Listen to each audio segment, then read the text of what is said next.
గురువైన బ్రహ్మర్షి పత్రిజీ గారికి, ఇక్కడ ఉన్న ఆత్మ బంధువులందరికీ నా ఆత్మ ప్రణామాలు.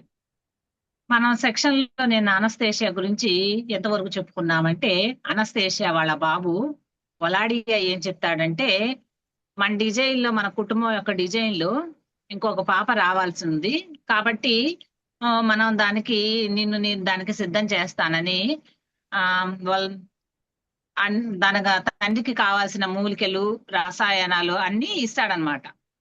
తర్వాత అనస్థేషియా దగ్గరికి వెళ్ళి అడుగుతాడనమాట, బాబు ఈ మాట చెప్పాడు, నాకు 50 సంవత్సరాలు దాటుతున్నాయి, ఇప్పుడు పిల్లలేంటి అని అన్నప్పుడు, అనస్థేషియా నాకు తెలుసు, మన కుటుంబ డిజైన్ లో ఆ పాప రావాల్సి ఉంది కాబట్టి ఆ మనం ఇంకొక బిడ్డను కందాము అని చెప్పి అనస్థేషియా చెప్పిద్ది. అంటే అక్కడ అడిగాడు కదా వలాడియా, మీ మీ మమ్మీ ఒప్పుకుంటదా అని అన్నప్పుడు, మా మమ్మీకి అన్ని తెలుసు అని చెప్పాడు కదా. అడిగినప్పుడు అసలు అడుగుతాడనమాట, మన డిజైన్ లో నువ్వు అంతకుముందే చెప్పావు ఏమని, మనకి బాబు అంటే కన్సీవ్ కాకముందే తను కలిసిన నెక్స్ట్ డే చెప్పేసింది ఏమని, మనకు ఒక బాబు పుడతాడు అని. లెక్క అయితే మనకు పిల్లలు పుడతారు అంటాం సహజంగా, ఇక్కడ ఏం చెప్తుంది, మనకప్పుడు బాబు పుడతాడని నువ్వు చెప్పావు. ఇప్పుడు మనం ఇంకా కన్సీవ్ అవనే లేదు, ఏమీ లేదు, అసలు ఇంకా ఏమీ లేదు, నువ్వు బాబు పాప కాకుండా మళ్ళీ పాపే పుట్టిద్ది అని చెప్తున్నావు. ఇవన్నీ నీకు ఎలా తెలుస్తున్నాయి, నాకు తెలియాలి, నువ్వు నాకు చెప్పగలవా దీని గురించి అనని చెప్పిద్ది అనమాట. అడుగుతాడనమాట. అడిగినప్పుడు నేను చెప్పగలను, నేను చెప్తాను అని అంటది అనమాట అనస్థేషియా. అన్నప్పుడు ఇది ఎప్పుడుదంటే దాదాపు చాలా సంవత్సరాల క్రితం అనమాట. అంటే 2000 సంవత్సరాలకి సంథింగ్ చాలా ముందు అనమాట. వాళ్ళు ఏం చెప్తున్నారంటే 10,000 సంవత్సరాల క్రితం అన్నట్లుగా చెప్తున్నారు అనమాట. అంటే ఒకవేళ నేను కరెక్ట్ గా విన్నానో లేదని నేను చెప్తాను అనమాట. చాలా సంవత్సరాల క్రితం అనమాట. అయితే అప్పట్లో ఇప్పుడు వీళ్ళకి పుట్టబోయే పాప అనమాట ఎలా ఉంది అని అంటే, తన తత్వం ఏమందంటే 6 ఏళ్ల పాపగా అని చెప్తారు అనమాట. 6 ఏళ్ల పాపగా ఉన్నప్పుడు తను చాలా చురుగ్గా ఉంటదంట. ఏ పనైనా సరే ఇట్టే చేయగల సామర్థ్యత ఉంటదంట. 6 ఏళ్ల పాపకి ఏమైందంటే, అక్కడ వాళ్ళు జంతువుల్ని అడవిలోకి వెళ్ళి మేపుకొని వచ్చేటప్పుడు ఏం చేస్తారంటే, వీళ్ళ దగ్గర ఒక సంథింగ్, ఇప్పుడు నాకు పేరు గుర్తులేదండి, ఆ పిల్లని వీళ్ళ దగ్గర ఉంచేసి తెక్మ వాటిని అడవికి తీసుకెళ్తారంట, తోలుకొని వెళ్తారంట. చిన్న పాప ఇంట్లోనే ఉంటది కదా, దాన్ని సంరక్షించిద్దని. దాంతో పాటు ఒక పిల్లి కూడా తన దగ్గర ఉంటదంట, ఒక పిల్లి కూడా తన దగ్గర ఉంటదంట. ఈ రెండింటిని రోజు ఆ పాప పోషిస్తూ ఉంటదంట. ఆ క్రమంలో అక్కడ రూల్ ఏంటి, అక్కడ సిద్ధాంతం ఏంటి అని అంటే, ఒక అప్పట్లో అన్నమాట, అప్పటి జనరేషన్ లో ఒక అమ్మాయి ఒక అబ్బాయి పెళ్లి చేసుకుంటాము అనని ఇద్దరు మనస్సు పూర్తిగా ఒప్పుకున్నప్పుడు, అప్పుడు ఆయన ఏం చేస్తాడంటే, అమ్మాయి గాని అబ్బాయి గాని ఒక పాట పాడాలంట. ఆ పాట అంటే వాళ్ళు వయసుకు వచ్చినప్పుడు మాత్రమే ఆ పాటను పాడాలి. ఆ పాటను ఎప్పుడైతే పాడటం వల్ల ఏమైందంటే, ఇక్కడ ఉన్న మనుషులు, అడవిలో ఉన్న జంతువులు కావచ్చు, అక్కడ ఉన్న జంతువులు కావచ్చు, ఇంటికి కావాల్సిన వస్తువులన్నీ తీసుకొస్తాయంట. వాటి శక్తి మేర ఇంటిని ఎలా కట్టాలో కూడా చేసేస్తాయంట, ఒక ఆ పాటలోని ఫీలింగ్, ఎనర్జీ వల్ల. అయితే అలా కట్టడం ఇవన్నీ ఈ పాప అన్ని చూస్తూ ఉంటది అనమాట. వాళ్ళకి పెళ్లి అంటే వాళ్ళకు ఒక ఇల్లు నిర్మించటం, ఒక గుడిసె అనుకోవచ్చు, సంథింగ్ ఏదైనా. అయితే వీళ్ళు పడే పాటను పట్టి అక్కడ ఇల్లు డిజైన్ అయ్యింది, ఇల్లు రెడీ అయ్యిద్ది అనమాట. ఏనుగులు కావాల్సిన ఏనుగులు, ఏ ఏ జంతువు ఏది కావాల్సిన అవి తీసుకొచ్చి వీళ్ళు గాని అన్ని సపోర్ట్ తోటి ఒక ఇల్లు అప్పటికప్పుడు నిర్మించబడిద్దంట. అప్పుడు వాళ్ళకి పెళ్లి చేసి, పెద్దలందరూ సంతోషంగా పెళ్లి చేసి ఆ ఇంట్లోకి వాళ్ళని పంపిస్తారనమాట. అది అక్కడి నియమము, అక్కడి ఆచారం, అప్పుడు వాళ్ళ జాతి ప్రకారం. అయితే ఈ అమ్మాయి ఇవన్నీ చూసిద్దంట. ఇవన్నీ చూసి అమ్మాయి చాలా ముచ్చటేసిద్దంట. ముచ్చటేసి ఇంట్లో వాళ్ళకి చెప్పిద్ది అనమాట, నాకు ఆ పాట వచ్చు, నేను పాడతాను అనని. ఈ అమ్మాయిని ఉత్సాహంతో చూసేసి ఆ గూడెం ఒక పెద్ద ఉంటారు కదా, పెద్ద దగ్గరకు వచ్చి ఏం చెప్తారంటే, మా పాప కూడా ఈ పాట పాడిద్దంట అని గూడెం ఒక్క పెద్దల దగ్గరకు వచ్చి చెప్తారంట, పాపని తీసుకొని వచ్చి. అప్పుడు ఏం చేస్తారంటే ఆ గూడెం యొక్క పెద్ద ఏం చెప్తాడంటే, అమ్మా ఇప్పుడు నువ్వు పాడటానికి అర్హత లేదు నీకు. నువ్వెప్పుడైతే పెళ్ళిడికి వస్తావో పెద్దదానివయ్యి, అప్పుడు నీకు ఈ పాట పాడటానికి అర్హత ఉంటది. నువ్వెప్పుడైతే ఎవరినైతే పెళ్లి చేసుకోవటానికి రెడీగా ఉండి ఆ వరుడు కూడా సిద్ధంగా ఉన్నప్పుడు మాత్రమే నువ్వు ఈ పాట పాడటానికి అర్హురాలివి అని చెప్పి చెప్తాడనమాట. కానీ ఈ పిల్ల మొండికేసిద్దనమాట. లేదు లేదు, నేను పాట పాడతాను, నేను పాడాల్సిందే పాడాల్సిందని బాగా మొండికేసిద్దంట. మొండికేసినప్పుడు అక్కడ ఉన్న ఒక 12 ఏళ్ల కుర్రవాడు, ఆ పిల్ల మొండితనం చూస్తే అందరికి ఆ పర్లేదులే చేద్దాములే అన్నట్ట ఉందన్నమాట. ఒక 12 ఏళ్ల కుర్రవాడు వచ్చి, నేను ఈ అమ్మాయిని పెద్ద అయిన తర్వాత పెళ్లి చేసుకుంటాను, నేను హామీ ఇస్తున్నాను, తను పాట పాడతానంది కాబట్టి ఇప్పుడు మీరేం చెప్తున్నారు, పెళ్లికి పెళ్లి కొడుకు అదే సిద్ధంగా ఉండాలి, వాళ్ళు ఒప్పుకొని రెడీగా ఉన్నప్పుడు మాత్రమే మీరు పెళ్లి చేస్తామని చెప్పారు. ఇప్పుడు నా వయసు 12 ఏళ్ళు, నేను పెద్ద అయిన తర్వాత చేసుకోవటానికి సిద్ధంగా ఉన్నాను, తను పాడతానంది కాబట్టి పాడనివ్వండి అనని ఆ యొక్క గూడెం యొక్క ఈ పెద్ద ఆయన ఉంటారు కదా, ఆయన దగ్గరకు వచ్చేసి చెప్తారనమాట. ఆ తను పెద్ద అయిన తర్వాత ఎట్లా మేమే పెళ్లి చేసుకుంటాం కాబట్టి పాడనివ్వండి అనని. అప్పుడు ఆ గూడెం పెద్ద ఏం చేస్తాడంటే, ఈ పెళ్ళేమో ముండికి పడుతుంది. సరే చేసుకుంటానని ఒక అబ్బాయి ముందుకొచ్చాడు. సరే ఏదైతే అదేంది. ఆ పిల్ల మొండితనానికి ఇంకా నేను పాడతాను అనే ముచ్చటికి ఈయన ముచ్చటపడి సరే పాడమని చెప్తాడు. ఆ అమ్మాయి పాటలు పాడిద్దంటండి. మాస్టర్స్ అసలు ఎంతో శ్రావ్యంగా ఎంతో చక్కగా పాట పాడటం వల్ల ఆ ఒక్క అడవిలోన జంతువులు కావచ్చు, ఈ మనుషులు కావచ్చు, చాలా అందమైన ఇల్లు ఏర్పడిపోయిద్దంట. అంటే ఈ అమ్మాయి పాటలో ఉన్న ఒక్క శక్తి, ఆ భావము, ఆ భావానికి అనేక రకాల జంతువులు వచ్చి అక్కడున్న మనుషులు గాని ఎప్పుడు నిర్మించినటువంటి ఒక గొప్ప ఇల్లు అనేది ఏర్పడిపోయిద్దంట. సరే ఇంకే ఏర్పడిపోయింది. ఇంకా మళ్ళీ మామూలు జీవిత విధానము ఇలా పాప ఇంట్లో పనులు కానీ అవి చాలా శ్రద్ధగా ఇవన్నీ చేయటము అన్ని బాగానే ఉంటాయి అన్నమాట. తర్వాత ఏమైందంటే ఆ ఒక్క నిమిషం మేడం.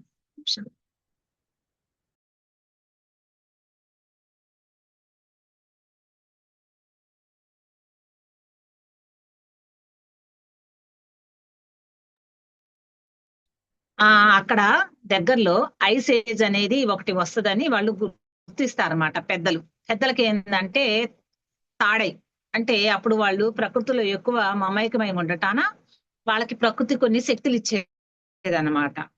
అయితే వాళ్ళకి ఐస్ ఏజ్ అని ఒకటి ముందుగానే వస్తుందని వాళ్ళు ఆ దివ్య చక్షుతోటి వాళ్ళు కనుగొంటారన్నమాట. ఐస్ ఐజ్ అంటే ఏంటిది అంటే, ఐస్ మొత్తము భూమి మీద మొత్తం ఐస్ కప్పబడిపోయిద్ది. అంటే అక్కడ ఏ జీవరాశి బతికి ఉండదు. అంటే వాటర్ గాని, పక్షులు గాని, జంతువులు గాని ఐస్ వల్ల మొత్తం చనిపోతారనమాట. అలా చనిపోయేటప్పుడు వీళ్ళకి ముందుగానే ప్రకృతి అనేది మెసేజ్ ఇచ్చింది కదా, వీళ్ళకి దివ్య చక్షు ద్వారా ఆ గూడెం ఒక పెద్ద ఏం చెప్తాడంటే, ఇక్కడ ఐసేజ్ రాబోతుంది, ఇక్కడంతా మొత్తము ఐస్ అయి నిండిపోయిద్ది, పక్షులు పశువులు అన్ని చనిపోతాయి. కాబట్టి దగ్గరలో ఒక గుహ ఉంది, మన దగ్గర ఉన్న ధాన్యము, పశువులు, పక్షులు, మనుషులు మొత్తము ఇక్కడ ఎవ్వరు ఏమి ఉంచద్దు, మీకు ఏమేమి కావాలో అవి తెచ్చేసుకొని మనం ఆ గుహలోకి వెళ్ళి ఎప్పుడైతే ఇది అయిపోయిద్దో అప్పుడు బయట ప్రపంచంలోకి వద్దాము అని గూడెంలో వాళ్ళందరికీ చెప్తాడనమాట. చెప్పిన తర్వాత అందరూ సన్నద్ధమయ్యి బయలుదేరి వెళ్తూ ఉంటారు. వెళ్తూ ఉన్నప్పుడు ఈ చిన్న పాప గూడెం పెద్ద దగ్గరికి వెళ్ళి ఏం చెప్పిద్దంటే, తాత రేపు వెళ్దాం మనము అని అంటది. ఎందుకమ్మా అంటే, నేను ఇంట్లో ఒక చెట్టు పెట్టాను, ఆ చెట్టుకి రేపే పువ్వు పూస్తుంది, ఆ పువ్వు ఏమనుకుంటదంటే నన్ను ఎవరైతే పోషణ చేశారో ఆ తల్లిని ఫస్ట్ చూడాలి అనుకుంటది పువ్వు అనేది. కాబట్టి నేను ఆ చెట్టు ఫస్ట్ అది పరిమళించి అదే ఓపెన్ అయ్యేటప్పుడు చెట్టు మొగ్గ ఇచ్చుకునేటప్పుడు నేను దాని దగ్గరే ఉండాలి. కాబట్టి నేను ఉండిపోతాను, మీరు వెళ్ళండి, రేపు నేను జాయిన్ అవుతాను మీతో పాటు అని చెప్పిద్ది. వాళ్ళ తల్లిదండ్రి అందరూ అది కాదమ్మా, అది ఎప్పుడు వస్తుందో తెలియదు, మనం వెళ్ళిపోదారా అమ్మా అని రిక్వెస్ట్ చేస్తూ ఉంటారు. అంటే ఇక్కడ రేపే జరిగిద్ది అంటే అందరు భయపడిపోతారని ఆ పెద్ద ఆయన ఏం చేస్తాడంటే 2-3 రోజుల్లో ఎప్పుడు వచ్చిందో తెలియదు, మనం ముందుగా అలా ఉంటే బెటరు అని చెప్తాడనమాట. సడన్ గా భయపడిపోతారని చెప్పు. నేను ఓకే అనని చెప్తాడనమాట. చెప్పినప్పుడు పాప మళ్ళీ మొండికేసిద్ది అనమాట. మొండికేసినప్పుడు ఈ పిల్ల ఎంత చెప్పినా వినపడదు, మొండికేయదు అని చెప్పేసి అర్థమైద్ది అనమాట ఆ తాతకి, ఈ అమ్మాయి ఇంకా రాదు, ఈ అమ్మాయి చనిపోయిద్ది అని అర్థమయ్యి, మరి ఈ పాపకి ఎంత చెప్పినా అర్థం అవ్వట్ల. అర్థం అవ్వకపోయేసరికి సరేనని వాళ్ళు ఏం చెప్తారంటే, సరేనమ్మా నువ్వు నెక్స్ట్ డేరా, మేము ఈ దిక్కుగా వెళ్తున్నాము, ఇటు నుంచి ఇలారా నువ్వు అక్కడికి వచ్చేస్తావు, మాలో కలిచేస్తావు అని చెప్పేసి ఆ తాత చెప్పేసి వెళ్ళిపోతాడు. వెళ్ళిన తర్వాత ఈ పాప తనతో పాటు ఒక బేర్ లాంటి ఒక జంతువు ఉంటది. ఆ జంతువు తన దగ్గర ఉన్న పిల్లి, ఈ మూడింటిని తీసుకొని 1 minute మేడం.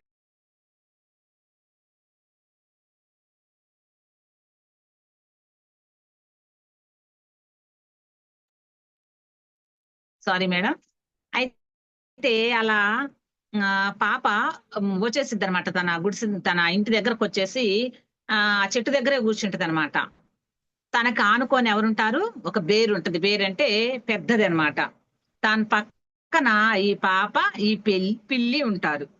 ఉన్న తర్వాత ఏమైందంటే తెల్లవారిద్ది, అంటే నైట్ నుంచే మంచు అనేది స్టార్ట్ అయ్యిద్ది అనమాట. తెల్లవారిద్ది. తెల్లవారిన తర్వాత ఆ మొగ్గ సూర్యకిరణాలు పడుతూ ఉంటాయి. ఆ మొగ్గ అనేది విచ్చుకుంటూ ఉంటది. ఆ పాప ఏం చేసిద్దంటే సూర్యకిరణాలు ఎప్పుడైతే వీళ్ళు ఆ మొహాన్ మీద పడతాయో లేచిద్దో, ఎప్పుడెప్పుడు ఆ పువ్వు వికసించిద్దా అని రెడీగా కూర్చొని ఉంటదన్నమాట. అలా రెడీగా ఉన్నప్పుడు మెల్లమెల్లగా ఆ పువ్వు అనేది వికసిస్తూ ఉంటది. అలా వికసించేటప్పుడు ఆ పాప చూసి చాలా హ్యాపీగా ఫీల్ అయ్యిద్ది అనమాట. ఇంకెప్పుడైతే హ్యాపీగా ఫీల్ అయిద్దో ఆ మంచు స్టార్ట్ అయిద్ది అనమాట ఎక్కువ పెరగటం. ఆ ఎక్కువ పెరిగేసరికి ఆ పువ్వు కాస్త అది మంచులాగా స్టిక్ అయిపోతుంటది పువ్వు. ఇంకేందంటే మంచు స్టార్ట్ అయిపోయింది. ఆ స్టిక్ అయిపోయి ఆ పువ్వు అలా అలా ముడుచుకుపోయిద్ది అనమాట. ముడుచుకుపోయేసరికి ఈ అమ్మాయికి అర్థమైపోయింది. ఆ బేరుని టచ్ చేసిద్ది అనమాట లేపటానికి. ఆ బేరు ఏమైందంటే ఆల్రెడీ చనిపోయి ఉంది ఈ ఒక్క కూలింగ్ కి. వీళ్ళు ఎందుకు బతుకున్నారయ్యా అంటే అది వీళ్ళకి అడుగున ఇప్పుడు చలి వస్తుందంటే ముడుచుకొని దాని కిందకి వెళ్తారు కదా, అలా అది స్టార్టింగ్ లో ఉంది కాబట్టి అది వాళ్ళు చలికి దానికి కిందకి వెళ్ళి ముడుచుకొని దాని యొక్క హీట్ ని వీళ్ళు ఎచ్చదానాన్ని ఎప్పుడైతే ఉన్నారో, ఈ పాప వరకే, పిల్లి కూడా ఆల్రెడీ చనిపోయింది, ఈ వెచ్చదనానికి ఉన్నారు, ఈ పాప మాత్రం మెలకుగా ఉంది. ఆల్రెడీ ఆ బేర్ చనిపోయింది చలికి. ఇంకప్పుడు ఆ లేచింది కదా, ఆ వెచ్చదనం నుంచి యువతలకు వచ్చింది కదా, ఈ ఫ్లవర్ కూడా ఎప్పుడైతే స్టిక్ అయిపోతుందో ఈ అమ్మాయికి అర్థమైంది. ఇంకా ఆ చలికి ఏమైందంటే ఆ అమ్మాయి కూడా చనిపోయే స్థితికి వచ్చినప్పుడు, చనిపోయేటప్పుడు ఆమె ఏం చెప్పింది, ఏమనుకుందంటే నేను మళ్ళీ జన్మ తీసుకోవాలి అనంటే అక్కడున్న ప్రణాళికలు తగ్గట్టు నేనేమైతే చెయ్యాలి అనుకున్నానో దానికి తగ్గట్టు వాతావరణం రెడీ అయినప్పుడు నేను మళ్ళీ ఈ భూమి మీద పుట్టాలి అనుకుంటూ ఆ అమ్మాయి చనిపోయింది అనని అనస్తాషియా వ్లాడిమిర్కి చెప్పిద్ది అనమాట.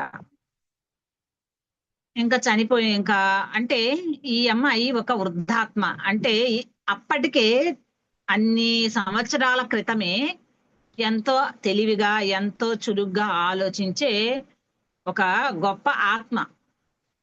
అప్పటి నుంచి ఆ ఆత్మ ఎట్లా ఉందయ్యా అంటే మళ్ళీ జన్మలు తీసుకోవాల, నిద్ర అవస్థలో ఉంది ఆ ఆత్మ. కాబట్టి ఇప్పుడు తను రావటానికి ఈ యొక్క కుటుంబంలో డిజైన్ చేసుకుంది, నిర్ణయించుకుంది, ఈ కుటుంబంలో నేను రావాలి, ఇట్లాంటి కుటుంబంలో అని. అప్పుడు నిద్రావస్థలో ఉన్న సోలు, వృద్ధాత్మ అనని చెప్పిద్ది అనమాట వ్లాడిమిర్ కి. ఇంకా తర్వాత మళ్ళీ వ్లాడిమిర్ ఏం చేస్తారంటే ఈమె చెప్పిందంతా రాసుకొని మళ్ళీ ఆయన వెళ్ళి ప్రింటింగ్ కి ఇవ్వాలి కదా. ఆయన ప్రాసెస్ లో ఆయన అడవికి వెళ్ళిపోతాడు, ఆయన టైంకి వెళ్ళిపోతాడు, టౌన్ కి. వెళ్ళిన తర్వాత అనస్తేషియాకి పాప పుట్టిద్ది. అంటే ఇంకా మధ్యలోది నేను చెప్పలేదు మాస్టర్స్, అందరికీ తెలిసిందే కదా. ఆ పాప పుట్టిద్ది. పాప పుట్టినప్పుడు మళ్ళీ కబురు చేసిద్ది అనమాట వ్లాడిమిర్ కి, పాప పుట్టింది వచ్చి చూసుకో అని. అప్పుడు అంతకుముందు ఏం చెప్తాడంటే, వలాడియా నువ్వు నేను పుట్టిన తర్వాత 5 సంవత్సరాల వరకు నన్ను నువ్వు చూడలేదు కదా, ఇప్పుడు నీకు ఆ పరిస్థితి లేదు. అప్పుడు నువ్వు పరిపక్త అదే అంటే మనకి అక్కడ ఉన్న లక్షణాలకు అలవాటు పడాలి కదా, అవన్నీ లేవు కాబట్టి తల్లి నిన్ను చూడనివ్వలేదు. ఇప్పుడు ఏమంది, నువ్వు పాప చెల్లి పుట్టినప్పటి నుంచి నువ్వు చెల్లికి దగ్గరగా ఉండి నువ్వు అన్ని చూడొచ్చు, పాప ఎలా పెరుగుతుంది ఏంటి అనేది అన్ని నువ్వు చూడొచ్చు అని చెప్పి పొలాడియా చెప్తాడు కదా. ఇప్పుడు ఎప్పుడైతే పాప పుట్టిందని అనస్తేషియా కబురు చేసిద్దో, అంతకుముందు బాబు పుట్టినప్పుడు బాబుకి ఏం కావాలి అన్ని శ్రద్ధగా అడిగి కనుక్కొని ఏమేమి అవసరమైద్దో ఫుడ్ అన్ని తీసుకొచ్చేసాడు. కానీ ఇప్పుడు అవసరం లేదు, ఎందుకంటే పాప న్యాచురల్ గా అడవిలో పెరిగిద్ది కాబట్టి అవన్నీ అవసరం లేదు. అందుకని హ్యాపీగా కూతురు చూద్దామని అడవికి వచ్చేస్తాడు. అడవికి వచ్చినప్పుడు అనస్తేషియా అని అడుగుతాడు, పాప ఏది అని. పాప ఎక్కడో ఉంది అని అంటది. అదేంటి ఎక్కడో ఉందంటావేంది అని అడుగుతాడు. అని అడిగితే అప్పుడు అనస్తేషియా ఏం చెప్పిద్దంటే, అక్కడ ఒక నక్క ఉంది, నువ్వు చూస్తుండు, నిలబడి ఉంది నక్క, చూడు నాకు కనపడుతుంది అని చెప్పిద్ది అనమాట. సరేనని దూరంగా ఒక నక్క నిలబడి ఉంది, నాకు కనపడుతుంది, అదేం చెప్తుందో తెలుసా నీకు అని అంటది అనస్తేషియా. అంటే ఆ నక్క నిలబడి కనపడుతుంది, ఏదో నాకు అర్థం కావట్లేదు ఏం చెప్తుందో అని అంటే, అనస్తేషియా ఏం చెప్పిద్దంటే, ఇక్కడ మీ పాప హాయిగా నిద్రపోతుంది అని నాకు సమాచారాన్ని తెలుపుతుంది అని చెప్తాడు. అదేంది నక్క సమాచారం నీకు ఇవ్వటం ఏంది, అక్కడ పాప నిద్రపోవటం ఏంది అని అడుగుతాడు. సరే అయితే వెళ్ళి నువ్వే చూడు అని చెప్పిద్ది అనమాట. సరేనని ఆ వ్లాడిమిర్ ఏం చేస్తారంటే ఎక్కడైతే నక్క కనపడుతుందో అక్కడికి వెళ్ళి పాప ఎక్కడుందో అని చూస్తాడనమాట.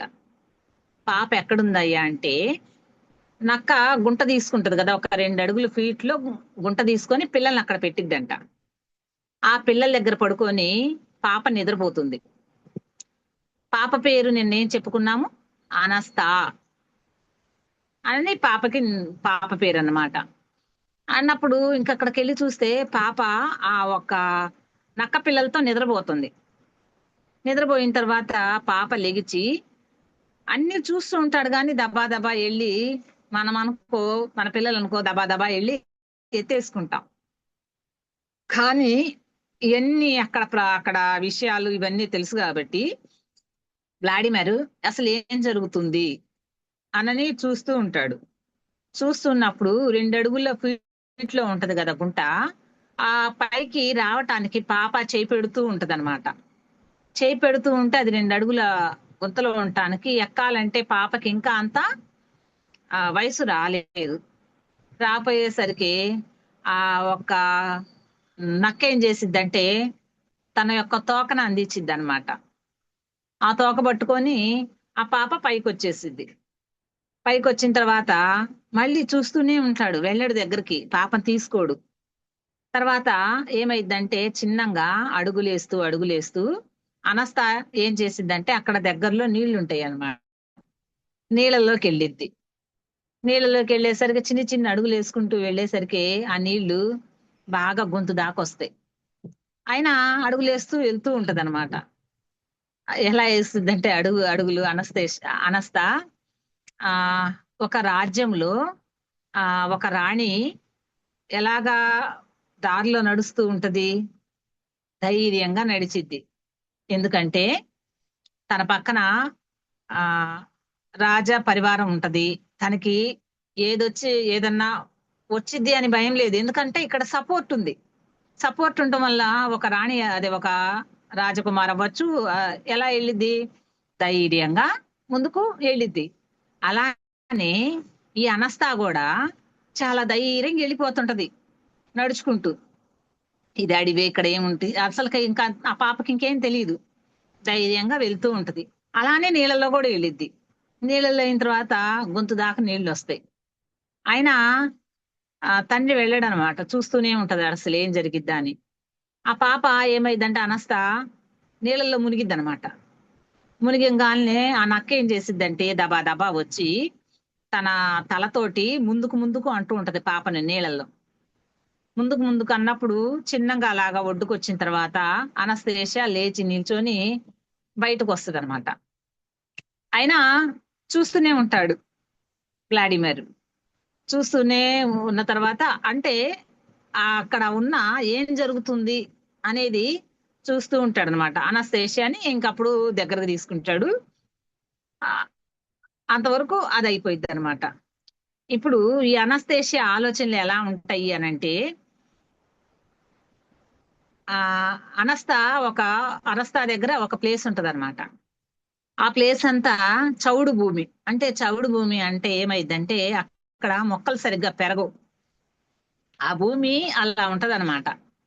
అయితే భూసారం సరిగ్గా ఉండదన్నమాట. చౌడు భూమి అంటే ఒక లైట్ ఎల్లోలా ఉంటదన్నమాట ఆ మట్టి కూడా. అయితే అక్కడ మొక్కలు పెరగవు అనమాట. అయితే ఈ అబ్బాయి ఏం చేస్తాడంటే వలాడియా తల్లిని అడుగుతాడు, అమ్మా ఇక్కడ ఈ ప్లేస్ ఖాళీగా ఉంది, ఇక్కడ మనం ఏదన్నా మొక్కలు పెంచుదామా అంటే ఇక్కడ ఏ మొక్కలు పెరిగేటట్టు లేవు, మరి ఏం చెయ్యాలో నాకు అర్థం కావట్లేదని తల్లిని అడుగుతాడనమాట. అనస్తేషియా కూడా ఏం చెప్పిద్దంటే, నాకు కూడా ఇది అర్థం కావట్లేదు, ఏం చెయ్యాలో అనని అనస్తేషియా చెప్పిద్ది అనమాట. అప్పుడు ఆ చిన్న పాప ఉంది కదా, ఆ చిన్న పాప ఏం చేసిద్దంటే అక్కడ ఉన్న ఒక చౌడు భూమి ఉంది కదా, అక్కడ ఏం చేసిద్దంటే చిన్ని చిన్ని చేతులతోటి గుప్పిళ్ళతోటి మట్టి తీసి అవతలేసిద్ది 4 గుప్పిళ్ళు వేసేసి అక్కడ ఉన్న వేరే మట్టిని తీసుకొని ఈ గుంటలో వేస్తుంది. అప్పుడు వలాడియా చెప్తాడనమాట, అమ్మ నాకు దీని ఆన్సర్ తెలిసిపోయింది, నాకు ఇది చెల్లి చెప్పింది. చెల్లి ఏం చెప్తుందంటే, ఒక 3 గుప్పిళ్ళు తీసింది కదా, 3 గుంటల మట్టి వరకు తీయాలి. తీసేసి మనం మామూలుగా చెట్ల దగ్గర ఉన్న మట్టి ఉంది కదా, అంటే పోషక విలువలు ఉన్న మట్టి ఉంది కదా, ఆ మట్టిని తీసుకొచ్చి ఒక 3 అడుగుల వరకు నింపేయాలి. నింపేసి మనము చిన్న చిన్న చెట్లు గనక పెట్టుకున్నట్టయితే చిన్న చెట్లకి కొంచెం ఏరే వస్తుంది. కాబట్టి చిన్న చిన్న చెట్లు పెట్టుకున్నట్టయితే మన చెట్లు వానపాములు ఇవన్నీ ఉంటాయి కదా, ఇవేం చేస్తాయి అంటే మనము ఆల్రెడీ చెప్పుకున్నాం క్లాసులో, ఈ వానపాములు పగలొచ్చేసి కిందకి వెళ్ళిపోతాయి భూమిపైకి, నైట్ అయ్యేసరికి ఆహారానికి పైకి వస్తాయి. ఎప్పుడైతే ఈ ప్రాసెస్ చేయటంలో ఈ ఒక్క వానపాములు పైకి కిందకి వెళ్ళటంలో ఈ భూమి మళ్ళీ చేంజ్ అయ్యిద్ది అనమాట. చేంజ్ చేయటం వల్ల ఈ మట్టి ఆ మట్టిలో కొంచెం నిదానంగా కలిసిపోవటం వల్ల అది అది పంటకి సహజ సిద్ధంగా తయారైద్ది అని నాకు చెల్లి చెప్పింది. చూడండి ఆ జ్ఞానము. చిన్న పాప చిన్న గుప్పిళ్ళతోటి పక్కన వేయటం వల్ల అర్థం చేసుకున్నాడు వలాడియా. ఆ పాపకి మాటలు రావు కాబట్టి ఇక్కడ మనము నిన్న సెక్షన్ లో ఏం చెప్పుకున్నామంటే, పాత పాత రోజుల్లో పిల్లలకి అవగాహన ఎక్కువ ఉంటది, 2-3 ఏళ్ళ వరకు మాటలే రావు, కానీ వాళ్ళకి జ్ఞానం మాత్రం అదే పోయిన జన్మలోది కానీ ఆ అదే దివ్య చక్షు కానీ వాళ్ళకి ఆన్లో ఉంటదని మనం చెప్పుకున్నాం. ఇప్పుడు పిల్లలకి 2 నెలలకి 3 నెలలకి ఆ సిస్టమ్ అనేది పోతుంది అని చెప్పాం. అలానే ఇక్కడ అనస్తా ఏం చేసింది, చెప్పటానికి మాటలు రాకపోయినా ఆ గుప్పెళ్ళతోటి వీళ్ళు అనుకునేది విన్నది కాబట్టి ఆ గుప్పెళ్ళతోటి ఎప్పుడైతే అక్కడ ఉన్న మట్టిని తీసిందో వీళ్ళు దాని ఆన్సరు అర్థం చేసుకోగలిగారు. సహజంగా ఇప్పుడు అనుకో, చిన్న పాప ఎవరన్నా తీసింది అనుకో, ఆ పాప మట్టిలో ఆడుకుంటుందిలే అని మనం అనుకుంటాం. కానీ ఇక్కడ మనకు కూడా అంత జ్ఞానం లేదు. అక్కడ ఆ వలాడిగా జ్ఞానం ఉంది కాబట్టి ఆ ఒక్క పాప చెప్పింది, చూసింది, అర్థం చేసుకోగలిగాడు. ఎప్పుడైతే అలా అర్థం చేసుకోగలిగాడో తల్లికి చెప్పేశాడు, మనకి ఇక్కడ పొలం అనేది రెడీ అయిపోయిద్ది అనని. ఓకే మాస్టర్స్, ఈరోజు మనకి అంతవరకే అక్కడ చెప్పబడి ఉంది. అంటే ఇక్కడ దీని అర్థం ఏంటంటే, ఆ ఇక్కడ మీకు అర్థం అవ్వాలంటే ఒక చిన్న విషయం చెప్తాను. అనస్తేషియా చెప్పింది. అనస్తేషియా అసలు ఏం చేసిద్దంటే, అడవిలో ఉండి ఇక్కడ ఎవరైతే సాధు స్వభావం ఉన్న వాళ్ళు ఉంటారు కదా, ఆడవాళ్ళు కావచ్చు, మగవాళ్ళు కావచ్చు, వాళ్ళు ఆ సాధు స్వభావం అంటే బలహీనంగా ఉంటారు. బలహీనంగా ఉన్నారు అనంటే అక్కడ వాళ్ళకి ఇప్పుడు బలహీనంగా ఉన్న వాళ్ళకి ఏమైందంటే, ఎవరన్నా ఏదన్నా గట్టిగా మాట్లాడినా, అరిచినా వీళ్ళకి బాధేసిద్ది కదా. బాధేసి వీళ్ళు ఎప్పుడైతే సూసైడ్ చేసుకోవాలి అనే ఆలోచన వచ్చింది అనుకోండి, ఇంకా లేదు, ఇంకా నేను సూసైడ్ చేసుకుంటాను, నేను ఈ బాధలు ఇవి తట్టుకోలేను, వాళ్ళు ఆ మాట అంటున్నారు, వీళ్ళు ఈ మాట అంటున్నారు అని ఎప్పుడైతే మనకు అనిపించిద్దో, అనిపించినప్పుడు మనం ఎప్పుడైతే సూసైడ్ చేసుకోవాలనుకుంటాం కదా, అట్లాంటి వాళ్ళకి అనస్తేషియా అడవిలో ఉండి లవ్ ఎనర్జీస్ పంపించిద్దంట. మనం తెలుసుకున్నాము, వ్లాడిమిర్ వాళ్ళ ఆవిడ ఆ కిటికీలో గురించి ఆమెకు అక్కడ ఇసుగ్గా ఉన్నప్పుడు లవ్ ఎనర్జీస్ పంపించటం వల్ల అక్కడ తన భర్తతో ఉన్న హ్యాపీనెస్ ని గుర్తు తెచ్చుకుంది. ఆ లేజినెస్ పోయి హ్యాపీనెస్ వచ్చింది. ఎందుకు అంటే ఆ ఒక్క లవ్ ఎనర్జీస్ యొక్క తరంగాలు అక్కడ తాకటం వల్ల. ఇప్పుడు ఏమవుతుంది, ఎప్పుడైతే చనిపోవాలి అని ఎవరైతే డిసైడ్ అవుతారో వాళ్ళకి ఏమో లవ్ ఎనర్జీస్ ని పంపిస్తుంది. ఎప్పుడైతే ఈ లవ్ ఎనర్జీస్ పంపించటం వల్ల అప్పటిదాకా వాళ్ళలో ఉన్న కోపము, ద్వేషము, ఇరిటేషను, బాధ ఇవన్నీ మెల్లమెల్లగా పోయి వాళ్ళు మామూలు స్థితికి వస్తారనమాట. అంటే ఈ లవ్ ఎనర్జీస్ పంపటం వల్ల ఇక్కడ కొంతమంది సూసైడ్ చేసుకోకుండా ఆగుతున్నారు. అంటే ఒక చూడండి మాస్టర్స్, ఒక్క మనిషికి లవ్ ఎనర్జీస్ పంపించటం వల్ల ఇక్కడ వీళ్ళు అజ్ఞానంతో చనిపోవాలనుకుంటున్నారు. మనందరికీ తెలుసు సూసైడ్ చేసుకోకూడదు, ప్రకృతికి విరుద్ధము అని. అంటే అజ్ఞానంలో ఉండి కోపము, ద్వేషము, అంటే ఇక్కడ ఇక్కడ ఇక్కడ ఏం మెన్షన్ చేస్తుంది అనస్తేషియా? సాధు స్వభావము. సాధు స్వభావం ఉన్న వాళ్ళకి మాత్రమే ఈమె వీటిని లవ్ ఎనర్జీస్ పంపిస్తుంది. అంటే ఇక్కడ మీరు అనుకోవచ్చు ఏమని, అంటే ఇక్కడ చాలా మంది ఇంకా సూసైడ్ చేసుకొని చచ్చిపోతున్నారు కదా, వాళ్ళకి అనస్తేషియా పంపించటం లేదా అని మీకు క్వశ్చన్ రావచ్చు. ఎవరైనా ఈ వీడియో విన్నాడు ఎవరికైనా రావచ్చు. దానికోసం ఆన్సర్ నేను చెప్తున్నా అనమాట. సాధు స్వభావం కళ్ళ వాళ్ళకి ఈమె లవ్ ఎనర్జీస్ పంపిస్తుంటది. అలా పంపించటం వల్ల ఆ ఇరిటేషన్, ఆ కోపము ఇవన్నీ తగ్గటం వల్ల వాళ్ళు ఏంటంటే, ఈమె లవ్ ఎనర్జీస్ అంటే ప్రేమ తరంగాలు, వాళ్ళ హార్ట్ కి ఎప్పుడైతే ప్రేమ తరంగాలు తాకటం వల్ల వాళ్ళకి ఇరిటేషన్, కోపం ఇవన్నీ పోయి లోపల హ్యాపీనెస్ వస్తే మనిషి మళ్ళీ సూసైడ్ చేసుకుంటాడా? చేసుకోడు కదా. ఇక్కడ హ్యాపీనెస్ ని అమ్మ అక్కడి నుంచి హ్యాపీనెస్ ని షేర్ చేస్తుంది. ఇలాగ మాస్టర్స్ అక్కడ ఈ అనస్తేషియా గాని, అనస్తా కానీ, ఈ వ్లాడిమిర్ గాని వీళ్ళు అడవిలో ఉండి వర్క్ చేస్తున్నారు. ఇది మాస్టర్ ఈ యొక్క కథ గురించి ఇంకెంతకన్నా అక్కడ నాకు తెలియపరచలేదు. నాకు తెలిసిన జ్ఞానాన్ని ఇక్కడ నేను షేర్ చేస్తున్నాను. ఈ అనస్తాషియా వీళ్ళందరూ ఎక్కడుంది, ఏం చేస్తుంది అనేది మాత్రం ఎవరికి తెలియపరచట్లేదు.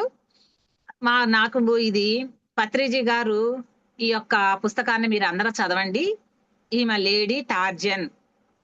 టార్జన్ అంటే అడవిలో ఉండే వాళ్ళని అంటారు కదా, అందుకని ఈమె లేడీ టార్జన్ అని పేరు పెట్టి ఈ పుస్తకము ప్రతి ఒక్కళ్ళు చదవాలి అని చెప్పారు పత్రిజీ గారు. పత్రిజీ గారు ఇంకో ఏం మాట చెప్పారు అంటే,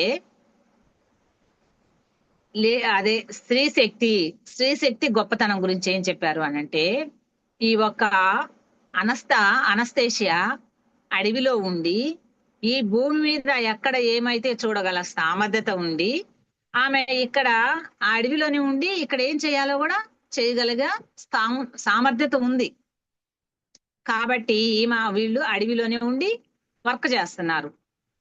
పత్రిజీ గారు అందుకోసమే ధ్యాన మహాయజ్ఞం అని దాన్ని ఏమంటారు, శ్రీ శ్రీ ధ్యాన మహాచక్రం, అదే ఇప్పుడు మనకి పెడుతున్నారు కదా, దానికి ఆ పేరు పెట్టడానికి మెయిన్ కారణం ఏంటంటే, ఈ అనస్థేషియా ఒక బుక్ పట్టుకున్నప్పుడు సారు ఇంటర్వ్యూలో ఏం చెప్పారు అని అంటే, ధ్యాన మహాయజ్ఞానికి స్త్రీ శక్తిని జోడిస్తారు అనమాట.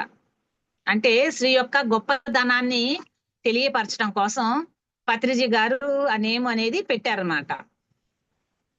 కాబట్టి స్త్రీని మనం తక్కువ అంచనా వేయకూడదు.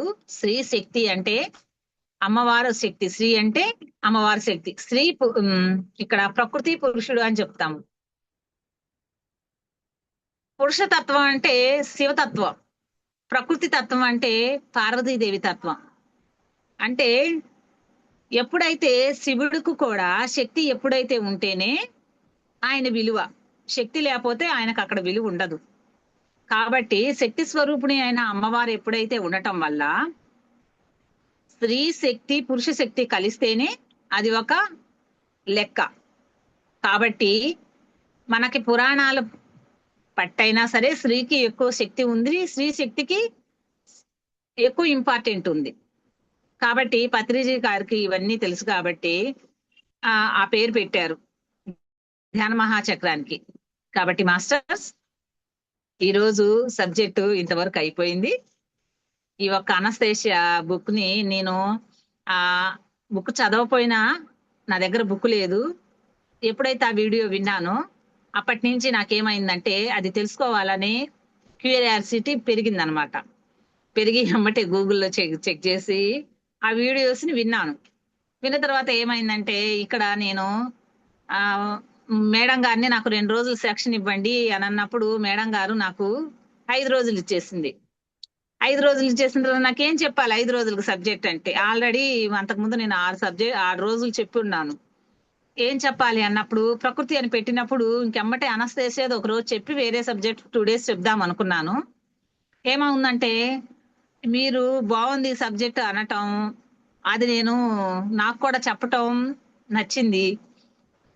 ఈ ప్రకృతి గురించి నేను ఎలా ఫీల్ అవుతున్నానో, ప్రకృతి అంటే ఏంటి, ప్రతి ఒక్కళ్ళు దీని గురించి ఫీల్ అవ్వాలి అని చెప్పి అర్థం చేసుకోవాలి, మొక్కలో ఏముంది అనేది, ప్రకృతి అంటే ఏంది, ప్రతిదీ తెలుసుకోవాలని నేను మీకు ఈ సబ్జెక్ట్ చెప్పడం జరిగింది మాస్టర్స్. దీనివల్ల ఏంటంటే నేనేం నేర్చుకున్నాను అనంటే, ఒక పువ్వు చెట్టు నాటిన తర్వాత ఫస్ట్ పువ్వు తల్లిని చూడాలనుకుంటుంది, తన్ని ఎవరైతే పోషణ చేశారనేది నాకు తెలియదు మాస్టర్స్. నాకు ఇది కూడా నిన్ననే తెలిసింది. నేను ఆ వీడియోస్ వినటం వల్ల నాకు అది తెలిసింది. ఓ, ప్రతి ఒక్క చెట్టు ఫస్ట్ పువ్వు తనని ఎవరైతే పోషణ చేసిన తన తల్లిని చూడాలి అనేది కూడా నాకు నిన్ననే తెలిసింది మాస్టర్స్. మీకు చెప్పటం వల్ల కూడా నేను కొన్ని తెలుసుకోగలిగాను మాస్టర్స్. Thank you. నాలో ఉన్న ఆత్మ జ్ఞానాన్ని పంచటానికి కారణమైన ఇక్కడ ఉన్న ప్రతి ఒక్క ఆత్మ జ్ఞానులకి, పరమాత్మ స్వరూపులకి నా యొక్క కృతజ్ఞతలు. Thank you masters. నా యొక్క ఈ యొక్క అవకాశాన్ని ఇచ్చిన శైలజ మేడంకి, ఇక్కడ పనిచేస్తున్న ప్రతి ఒక్క ఆత్మ జ్ఞానులకి అందరికీ నా యొక్క కృతజ్ఞతలు. Thank you masters. మీరు ఏదన్నా క్వశ్చన్స్ ఉంటే అడగచ్చు. Okay masters, thank you.